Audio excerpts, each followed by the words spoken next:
옆에 있는 분들이랑 인사하겠습니다. 고맙습니다. 감사합니다. 사랑합니다. 인사합니다. 고맙습니다. 감사합니다. 사랑합니다. 주님의 은혜와 평강이 여러분들에게 풍성하시기를 간절히 소망합니다. 네, 제가 본의 아니게 감기가 좀 걸렸어요. 그래서 환절기는 환절기다. 여러분들은 감기 걸리지 마시고 건강하게 잘 지내실 수 있으시면 좋겠습니다. 바울 사도가 1차, 2차, 3차 전도 여행을 했거든요. 그런데 빌립보라고 하는 곳에 복음을 전한 것은 2차 전도 여행 때 복음을 전하게 되었습니다. 이 빌립보에 복음을 전하게 된 계기가 있어요. 그 계기는 뭐냐면 원래 바울 사도가 2차 전도 여행 때 1차 전도 여행 지역을 다시 이렇게 돌아보고 하면서 1차 때 교회가 세워지고 또 예수님을 알게 된 그런 사람들을 다시 만나고 싶었거든요. 그런데 꿈을 꿨는데 환상 가운데 드로아에서 이 빌립보로 좀 오라 라고 하는 그런 환상을 보게 됩니다. 그래서 원래의 계획과는 맞지 않게 이 빌립보로 가게 되었는데 이 빌립보라고 하는 곳이 유럽의 관문으로 알려져 있습니다. 여러분들이 생각하실 때 빌립보가 어떤 지역이었나 잘 생각이 안 나실 수도 있는데요. 제가 지금 말씀드리는 이 사건을 여러분들이 아마 잘 아실 거예요. 빌립보에서 어떤 일이 있었냐면 점 치는데요. 귀신 들려서 점을 치는 여종이 있었습니다. 제가 이 말씀을 여러분들과 함께 나눌 때 이 여종이 점을 치는데 점을 얼마만큼 잘 치냐 퀴즈를 냈거든요. 그랬더니 어느 분이 맞히시더라고요. 귀신같이 잘 친다. 그래가지고요. 이 일로 인해서 바울 사도가 여러 가지 일을 겪게 되는데 이 여종, 이 주인이 여러 명이었습니다. 왜냐하면 귀신같이 점을 잘 치니까. 그래가지고 이 사람 저 사람 이제 투자를 한 거죠. 그런데 바울 사도가 이 여종에게 있는 귀신을 쫓아내는 사건이 벌어지게 되었습니다.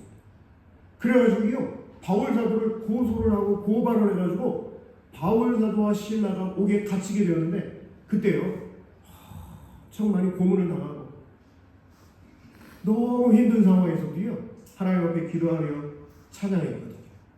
그때 옥문이 열리는 사건이 벌어지게 되었습니다. 이 옥을 지키는 간수장이 이 범죄자들이 죄인들이 도망간 줄 알고 있었거든요. 그런데 도망간 것이 아니었어요. 바울 사도가 우리 여기 있다. 당신 목숨 끊으려고 하지 마라. 그때 이 간수장이 뭐라고 하냐면 선생님 어떻게 하면 제가 구원을 얻을 수 있겠습니까? 라고 이야기를 하게 되었고요. 사도행전 16장 31절에 뭐라고 이야기를 하냐면 주 예수를 믿으라. 그리하면 너와 내 집이 구원을 할렐루야. 그 놀라운 역사가 일어나고 그 복음의 말씀을 증거했던 곳이 바로 빌립보라고 하는 곳이었습니다. 이제 시간이 지나가지고요. 바울 사도가 로마 제국의 황제에게 재판을 신청하게 되었고 로마에서 치료를 하게 됩니다. 가택연금 상태였었는데요. 이제 우리가 보통 감옥에 갇힌 상황이라고 이야기를 합니다. 이때 에베소서, 빌립보서, 골로새서, 빌레몬서, 에필골몬 이렇게 네 권의 편지를 쓰게 되는데 이제 이것을 옥중서신이라고 우리가 알고 있습니다. 여러분들 혹시 제가 우리 중고등부 학생한테 물어보니까 모른다고 하더라고요. 제가 검색을 해보니까 2007년도에 데뷔를 해가지고 2016년도까지 활동을 하고 제가 지금 그 분들이 활동을 하는지 안 하는지 제가 잘 모르겠어요. 죄송해요. 제가 걸그룹, 보이그룹 이분들은 제가 잘 몰라가지고 지난번에 한번 베트남에 우리 집 지으러 갔을 때 공항에서 만난 베트남 아가씨가 있었는데 어디 갔다 오냐 제가 그랬더니 한국에 갔다 온다고 그러면서 한국의 걸그룹 공연을 보고 온다는 거예요. 그러면서 저보고 아니라고 그러더라고요. 그래서 제가 I don't know 그랬어요. 나 모른다고. 그랬더니 저를요 이상한 눈으로 쳐다보는 거예요. 아니 한국 사람이라며 이 걸그룹을 모른다고? 미안하다고 했어요 제가. 근데 2007년에 데뷔를 한 혹시 카라라고 하는 걸그룹을 혹시 아십니까? 오, 대단하시네. 저보다 아주 지적 수준이 훨씬 높으십니다. 그 카라라고 하는 걸그룹이 있는데요. 제가 왜 갑자기 카라를 얘기하냐면 이 카라라고 하는 뜻이 기쁨이라는 뜻을 가지고 있습니다. 카라라고 하는 뜻이 기쁨이라고 하는 뜻을 가지고 있어요. 이 카라하고 비슷한, 그러니까 어근이 비슷한 말 중에 하나가 카리스라고 하는 말인데, 이 카리스라고 하는 말은 선물이라는 뜻도 있고 은혜라고 하는 뜻도 있습니다. 그래서 카리스테우 그러면 하나님의 은혜라고 하는 뜻을 가지고 있고, 좀 제가 이제 이렇게 사인을 할 때가 있거든요. 그때 제가 헬라어로 카리스테우라고 이렇게 했어요. 하나님의 은혜라고. 하나님의 은혜가 아니면 살 수 없어. 이런 마음으로 제가 그렇게 하고 있습니다. 여러분, 이 카라라고 하는 말이 기쁨이라고 하는 말인데, 이 말이요 빌립보서에 1장부터 끝까지 계속해서 기쁨, 기뻐하다, 기쁘다 이런 말이 계속해서 적혀 있는 것을 볼 수가 있습니다. 눈으로 좀 여러분들이 가지고 계신 성경 빌립보서 1장을 한번 열어보시면 중요하니까 여러분들이랑 눈으로만 잠깐 빨리 살펴보도록 할게요. 여러분 4절에 1장 4절을 보시면 제가 빨리 볼 테니까, 간구할 때마다 너희 무리를 위하여 무엇으로? 기쁨으로. 기쁨 나오고 있습니다. 1장 25절을 한번 1장 18절을 한번 보실까요? 1장 18절 보시면, 그러면 무엇이냐 도치레로 하나 참으로 하나 무슨 방도로 하든지 전파되는 것은 그리스도니 이로써 나는 뭐하고 또한 뭐한다? 예, 이렇게 지금 고백을 하고 있습니다. 25절도 보시면 내가 살 것과 너희 믿음의 진보와 무엇을 위하여? 기쁨을 위하여 라고 되어 있습니다. 여러분 한번 2장 17절 18절을 한번 보실까요? 2장 17절 18절, 만일 너희 믿음의 재물과 섬김 위에 내가 나를 전제로 드릴지라도 나는 뭐하고 너희 무리와 함께 뭐하리니 이와 같이 너희도 뭐하고 나와 함께 뭐하라. 계속해서 기쁨 이런 이야기가 기록이 되어 있어요. 2장 28절도 보세요. 그러므로 내가 더욱 급히 그를 보낸 것은 너희로 그를 다시 보고 뭐하게 하며, 29절, 이러므로 너희가 주 안에서 모든 무엇으로, 3장 1절 보세요. 끝으로 나의 형제들아 주 안에서 뭐하라. 예, 4장 4절도 한번 보실까요? 4장 4절, 주 안에서 항상 뭐하라. 내가 다시 말하노니 뭐하라. 예, 그렇습니다. 10절에도 내가 주 안에서 크게 뭐함은 기뻐함은. 4장 18절에도 보세요. 내게는 모든 것이 있고 또 풍부한지라 에바브로디도 편에 너희가 준 것을 받으므로 내가 풍족하니 이는 받으실 만한 향기로운 제물이요 하나님을 뭐하게 한 것이라. 예, 그렇습니다. 빌립보서는요 그래서 별명이 있어요. 무슨 서신이라고 할까요? 아이고, 하여튼 얼마나 눈치가 빠르신지. 기쁨의 서신이라고 그런 별명이 붙어 있을 정도입니다. 여러분 한번 생각을 해보세요. 지금 바울이 어디 있지? 감옥에 있죠. 아니, 감옥에 있는 사람인데, 그런데 빌립보 교회 교인들에게 편지를 하면서 기쁨, 카리스를 강조하고 있어요.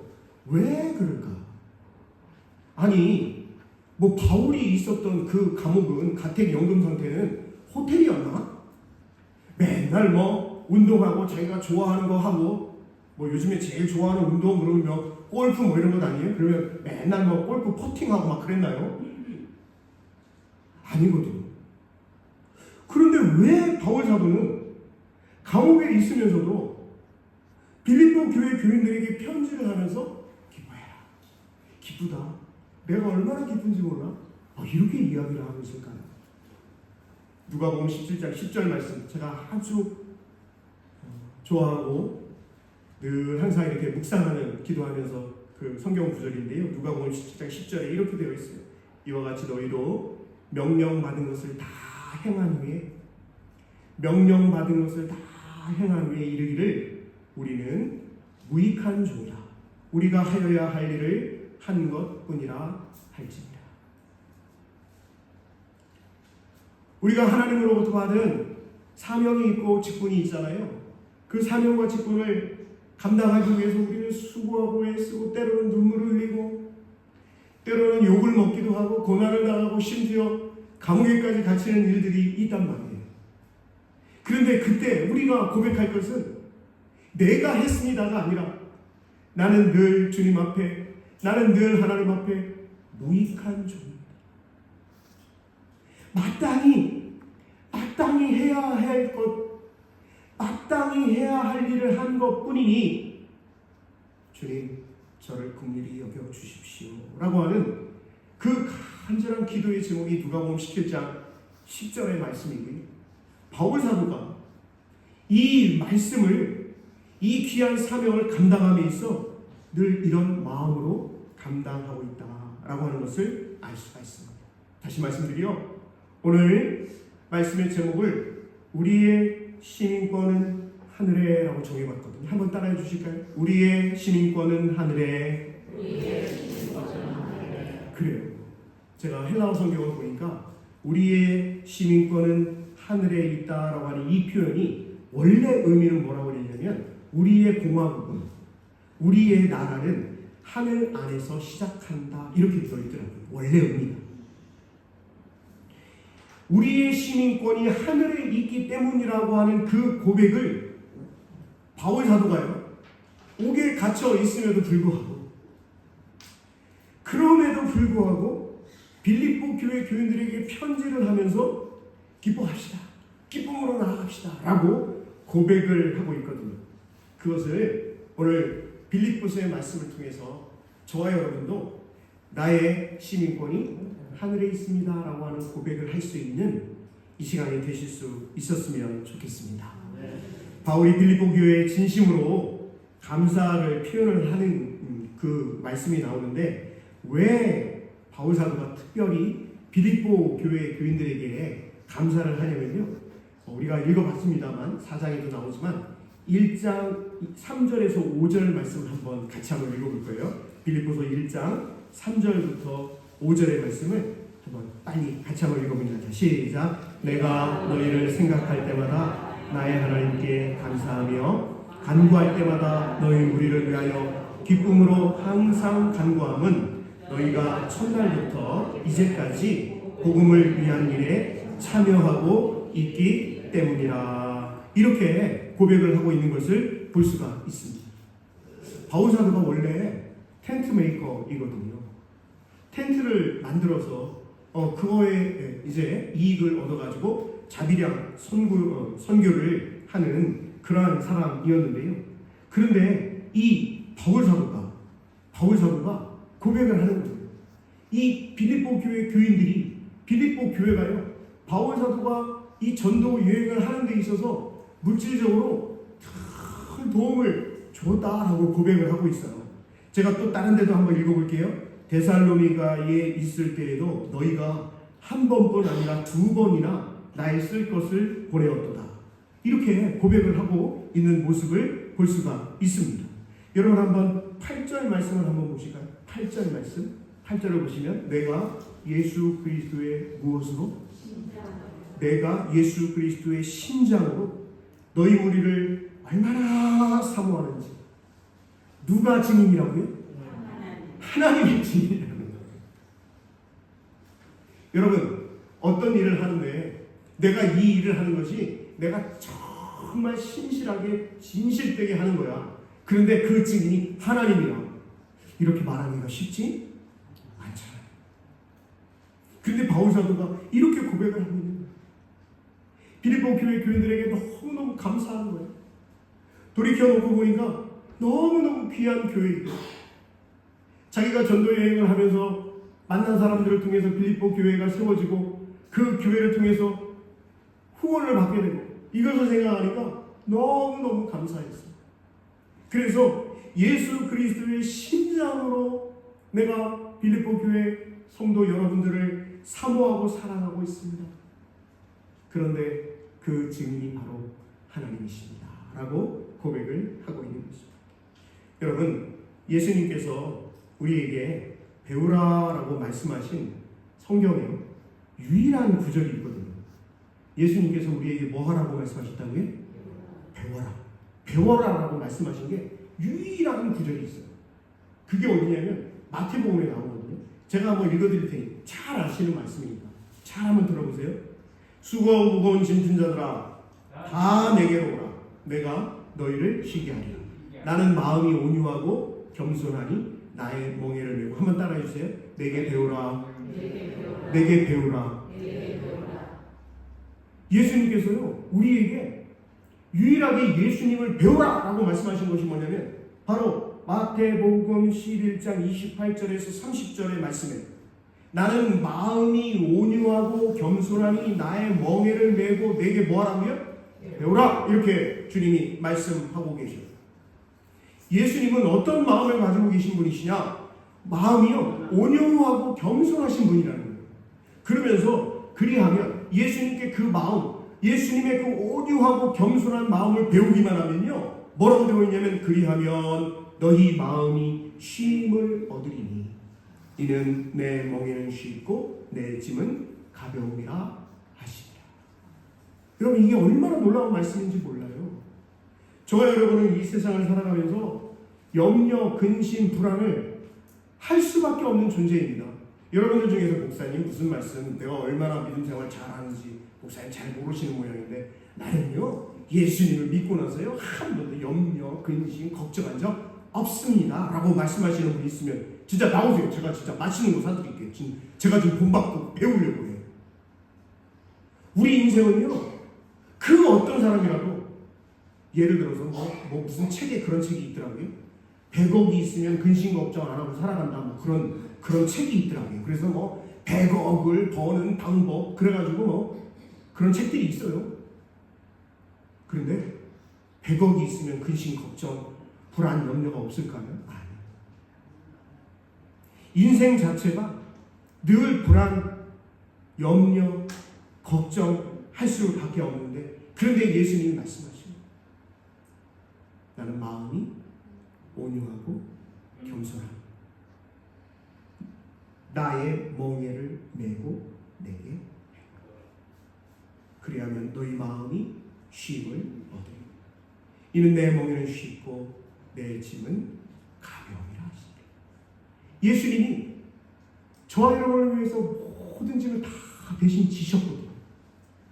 그래서 내가 지금 짊어진 짐을 주님께서 다 짊어지셨으니 내가 짊어지고 있는 이 짐 또한 넉넉히 감당할 수 있습니다.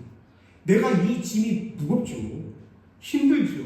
그럼에도 불구하고 내가 능히 감당할 수 있는 짐을 주셨기 때문에 내가 감당할 수 있습니다. 주님, 저를 도와주세요. 주님의 겸손하고 온유한 마음을 본받아 살아갈 수 있게 해주세요. 라고 고백하기만 하면 그 예수 그리스도의 마음을 본받기만 하면 그러면 너희 마음이 따라해주세요. 쉼을 얻으리라 라고 말씀하고 계신 거예요.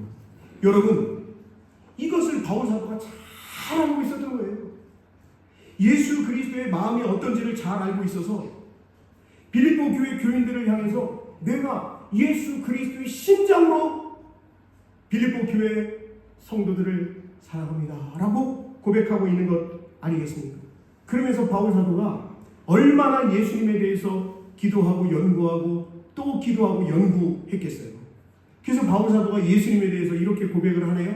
잘 아는 말씀인데 우리 빌립보서 2장 5절 이하의 말씀을 같이 한번 읽어보도록 하겠습니다. 빌립보서 2장 5절 이하의 말씀. 자, 시작. 너희 안에 이 마음을 품으라. 곧 그리스도 예수의 마음이 그는 근본 하나님의 본체시나 하나님과 동등됨을 취할 것으로 여기지 아니하시고 오히려 자기를 비워 종의 형체를 가지사 사람들과 같이 되셨고 사람의 모양으로 나타나사 자기를 낮추시고 죽기까지 복종하셨으니 곧 십자가에 죽으십니다. 이러므로 하나님이 그를 지극히 높여 모든 이름 위에 뛰어난 이름을 주사 하늘에 있는 자들과 땅에 있는 자들과 땅 아래에 있는 자들로 모든 무릎을 예수의 이름에 꿇게 하시고 모든 입으로 예수 그리스도를 주라 시인하여 하나님 아버지께 영광을 돌리게 하셨느니라. 할렐루야. 예수님이 뭐 하셨다는 거예요? 십자가를 지셨다는 거예요. 예수님이 왜요? 하나님이신 분이 왜 십자가를 지셨어요? 하나님께서 주신 사명이잖아요. 그 사명을 감당하기 위해서 그 십자가의 고통, 그 저주, 그 모욕, 그 침뱉음, 그 모든 것을 다 감당. 가장 낮아지셨다. 그렇게 예수님이 낮아지셨을 때, 그때 하나님은요, 예수님을 가장 존귀한 것으로 올려주신 하나님이시다 라고 하는 것을 말씀하십니다. 그러니 이게 영적인 법칙이에요. 저와 여러분도 예수님의 마음을 본받아 가장 낮아질 때 하나님께서 저와 여러분을 가장 존귀한 하나님의 백성 삼아 주실 줄로 믿습니다. 2장 12절도 한번 읽어볼까요? 2장 12절. 정말 은혜가 되는 말씀. 제가 뭐 더 인간 김선웅의 언어를 보태지 말아야 될 것 같다는 느낌이 들 정도예요. 2장 12절. 자, 시작. 그러므로 나의 사랑하는 자들아, 너희가 나 있을 때뿐 아니라 더욱 지금 나 없을 때에도 항상 복종하여 두렵고 떨림으로 너희 구원을 구해라. 여러분, 여기에서 나와 있는 두렵고 떨림은, 아이고, 내가 어떻게 하면 앞으로 10년 후에 20년 후에 더 잘 살아갈 수 있을까? 내가 어떻게 하면 지금 살고 있는 집에서 더 넓은 집으로 갈까? 내가 어떻게 하면 지금 타고 있는 차보다 더 좋은 차를 탈 수 있을까? 내가 어떻게 하면 지금 보험을 부어놨는데, 적금을 부어놨는데, 계획을 부어놨는데 어떻게 하면 더 불려가지고, 그런 삶에 대한 두렵고 떨림이 아닌 거죠.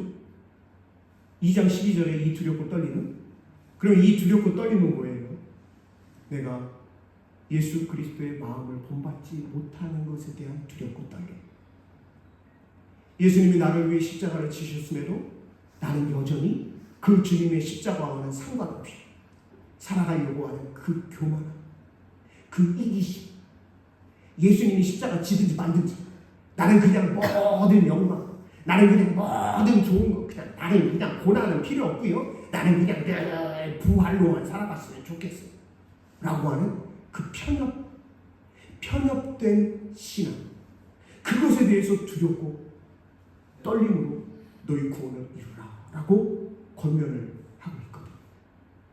감히 하나님께서 너무나도 사랑하시는 포항영락교회 성도 여러분들께 제가 감히 이 말씀으로 권면을 하는, 사랑하는 성도 여러분, 어차피요 100억이 있어도 근심, 걱정 한대요. 없어봐서 모르겠지만 근데 그게 인생이래요. 그러니 여러분 100억 벌려고 가랑이 찢어지지 말고 오히려 주님의 마음을 본받아야지. 주님의 그 겸손하고 온유하신 마음을 본받아 살아가야지 라고, 그 두려움과 떨림으로 구원을 이루어 가실 수 있는 우리 성도님들 다 되시기를 간절히 소망합니다. 바울사도가 빌립보서를 기록을 하면서요, 또 한 가지 빌립보서를 쓴 이유 중에 한 가지가 뭐냐면, 여러분 한번 말씀 읽어보고 우리 생각을 해볼게요. 2장 26절부터 한번 보겠어요. 한번 보세요. 2장 26절 제가 읽어드릴게요. 그가 너희 무리를 간절히 사모하고 자기가 병든 것을 너희가 들은 줄을 알고 심히 근심한지라. 그라고 하는 사람이 병이 들었대요. 그래가지고 이 빌립보 교회 성도들이 그 사람이 병든 것을 듣게 되면 심히 근심할 것에 대해서 지금 마음을 쓰고 있다는 거예요. 27절. 그가 병들어 어떻게 되었대요? 병이 들어서 죽을 지경에 이르렀대요. 심각한 병에 걸린 거예요. 하나님이 그를 긍휼히 여기셨고, 그뿐 아니라 또 나를 긍휼히 여기사 내 근심 위에 근심을 면하게 하셨느니라. 그러므로 내가 더욱 급히 그를 보낸 것은 너희로 그를 다시 보게 하고 뭐하게 하며?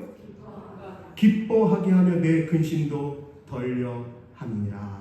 이렇게 이야기를 하면서 29절 30절은 우리 같이 한번 읽어보겠습니다. 시작. 이러므로 너희가 주 안에서 모든 기쁨으로 그를 영접하고 또 이와 같은 자들을 존귀히 여기라. 그가 그리스도의 일을 위하여 죽기에 이르러도 자기 목숨을 돌보지 아니한 것은 나를 섬기는 너희의 일에 부족함을 채우려 합니다. 이 얘기가 무슨 얘기냐면요, 빌립보 교회 담임 목사님이 계셨는데, 이 담임 목사님이 이름이 뭐냐면 에바브라디도라고 하는 목사님이에요. 그런데 이 목사님이 교회 성도들이요, 우리 바울 사도가 지금 감옥에 갇혀 있어요. 그러니 우리 바울 사도를 위해서 기도하고 또 우리가 헌금을 좀 했으면 좋겠습니다. 그래갖고 또 빌립보 교회 교인들이 헌금을 했단 말이에요. 바울 사도를 도와주려고. 그래가지고 그 헌금을 가지고 빌립보에서부터 로마까지 에바브라디도 목사님이 직접 바울 사도 보고 싶기도 하고 궁금하기도 하고 어떻게 지내는지 그래서 직접 오게 된 겁니다. 정확한 것은 모르겠지만 이게 이제 거의 걸어서 여행을 해야 되는 그런 상황 아닙니까? 그러다 보니까 너무 무리를 한 것 같아요. 에바브라디도 목사님. 그래가지고 병에 걸렸는데 이 병으로 인해서 죽을 지경에 이르게 되었던 그런 일이었습니다. 그런데 여러분 생각을 해보세요. 담임 목사님이 바울 사도에게 헌금을 전달해 주려 갔다가 죽을 병에 걸렸다라고 하니까 바울 사도 입장에서는 얼마나 지금 난처합니까? 또 빌립보 교회 교인들은 얼마나 황당할 거예요. 그래서 여러분 생각을 해보세요. 얼마나 바울 사도가, 얼마나 빌립보 교회가, 얼마나 에바브라디도 목사님이 함께 기도를 했을까요? 그런데 놀랍게도 하나님께서 에바브라디도 목사님의 병을 고쳐주셨고 이에 바울이 크게 기뻐하여 에바브라디도 목사님을 빌립보로 다시 보내면서 그 기쁨을 빌립보 교회 교인들에게 편지로 기록을 해가지고 보낸 것입니다. 여러분 보세요. 감옥에 갇혀 있어요. 로마 황제의 재판을 기다리고 있는 그런 입장이에요.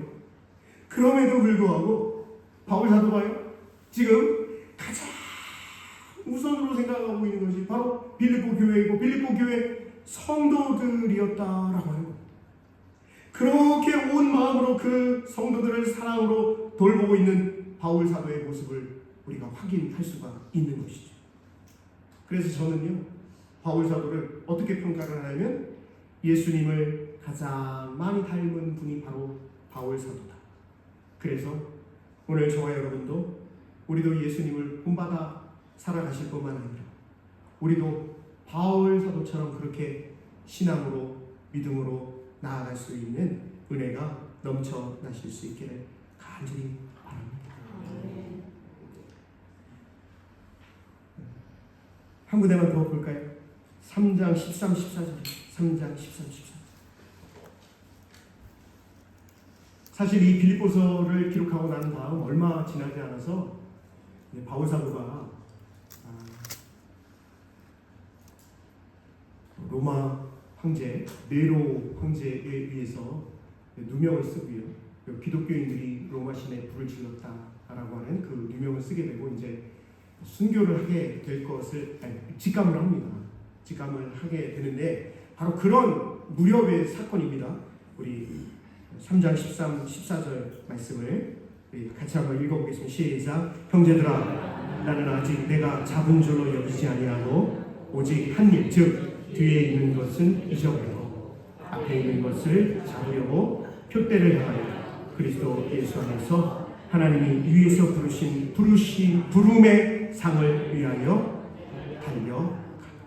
표대를 그리스도 예수 안에서 하나님이 위에서 부르신 그 부름의 상을 위하여 달려갔다 라고 그렇게 고백을 하고 있거든요. 오늘 제가 여러분들에게 우리의 시민권은 하늘에 라고 하는 제목으로 오늘 본문의 말씀이 17절부터 21절 말씀인데요. 제가 한번 읽어보겠습니다. 형제들아, 너희는 함께 나를 본받으라. 그리고 너희가 우리를 본받은 것처럼 그와 같이 행하는 자들을 눈여겨보라. 예수 그리스도를 본받아 사랑하는 그런 사람들이 있으니 그런 사람들을 눈여겨보라는 거예요. 그리고 그런 사람들의 믿음을 본받으려고 애를 쓰라 이 말이죠.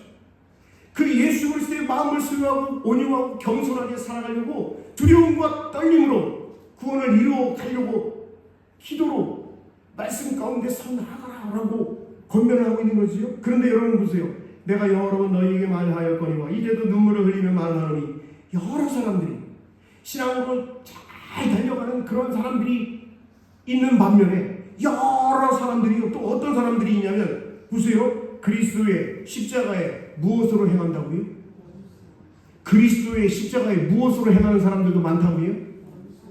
그렇습니다. 그리스도의 십자가의 원수로 살아가는 사람들도 많이 있다. 그런데 그 그리스도의 십자가의 원수로 살아가는 사람들의 모습은 어떠냐? 19절이에요. 여러분 보세요. 그들의 마침은 멸망, 그들의 신은 배. 그들이 섬기는 신이 배라는 거예요. 배. 뭘 먹을까? 뭘 입을까? 뭘 마실까? 어떤 보험을 들어가지고 어떻게 노후를 편안하게 살아야, 물론 고민해야 되지요. 그런데 그런 고민을 하느라 정작 예수 그리스도의 십자가의 진리, 예수 그리스도께서 배우라고 말씀하신 예수님의 마음에 대해서는 도무지 관심조차 없는 삶을 살아가는 사람들을 의미하고 있습니다. 그들은요, 그 영광은 그들의 부끄러움에 있고 땅의 일을 생각, 늘 땅에 대해 내일을 염려하고 근심하고 어떻게 하면 좋을지. 그러나 우리의 시민권은 하늘에 있는지라 거기로부터 구원하는 자 곧 주 예수 그리스도를 기다리오니 그는 만물을 자기의 복종하게 하실 수 있는 자의 역사로 우리의 낮은 몸을 자기 영광의 몸의 형체와 같이 어떻게 하시리라고요? 변하게 하시리. 저와 여러분 여기 다 있는 저와 여러분은요 결국 예수 그리스도께서 변화산에서 변화하신 그 모습, 그 아름답고 신령하고 이 세상에 속해 있는 것과는 비교할 수 없는 그 아름다운 영광의 몸으로 변화될 줄로 믿습니다. 말씀을 마치겠습니다. 어떤 신학자가 이런 말을 했어요. 자기 자신이 크리스찬이라고 하는 개념을 겨냥하고 내가 크리스찬이야 라고 하는 그 개념을 겨냥을 하고, 겨냥한다는 건 뭐예요 여러분? 이거잖아요. 이거 표적으로 딱 삼는다는 거잖아요. 보다 높은 것이나 이념에 봉사하기 위하여 나는, 한번 따라해 주실까요? 스파이처럼 산다. 뭐하고 산다고요? 스파이. 여러분 스파이는요 두 종류가 있잖아요. 어떤 스파이가 있냐면 경찰이 권력을 가지고 있는 사람들이 스파이를 사용하는 사람, 그 스파이가 있어요. 그들의 전과를 파악하고 있음을 기회로 삼고 마음대로 부려 먹을 수 있는 존재의 스파이. 경찰의 권력의 스파이의 선발의 대상으로 고려하는 사람은요 어떤 사람을 스파이로 뽑냐면 교활하고 술책에 능하고 간교한 인물을 뽑는다는 거예요. 그래서 경찰이나 권력을 가지고 있는 사람들은요 무엇이든 하라고 강요하고 복종한 것을 요구를 하는데, 그 스파이는, 그 사람들이 부려먹는 그 스파이는요 품이나 신앙이나 이런 거에 전혀 관심이 없는 존재가 바로 스파이. 그런데 하나님의 스파이가 있다는 거예요. 섭리의 스파이가 있다는 거예요. 은혜의 스파이가 있다는 거예요. 그 스파이는 어떤 존재냐? 참 재미있는 얘기를 했어요. 자비로우신 사랑의 섭리는 사랑을 위해 인물을 고용하고 그를 교육을 합니다.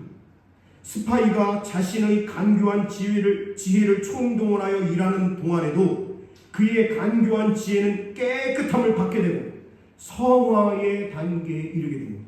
섭리의 스파이는 그렇게 된다는 거예요. 그러나 자기 자신이 개선되어야 하겠다는 절실한 필요를 느끼는 사람은 자신이 가장 무조건적인 복종의 의무에 매여 있다는 사실을 알게 됩니다. 그래서 이 신학자가 뭐라고 얘기하냐면 세상에는 두 가지 스파이가 있다 라고 이야기하고 있습니다. 저와 여러분은 어떤 스파이로 살아가시겠습니까? 기도하겠습니다.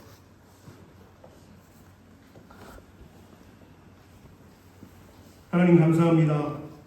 우리의 시민권이 하늘에 있음에 오늘 빌립보서의 바울사도가 기록한 이 말씀을 깊이 묵상하며 살아갈 수 있게 하여 주옵소서.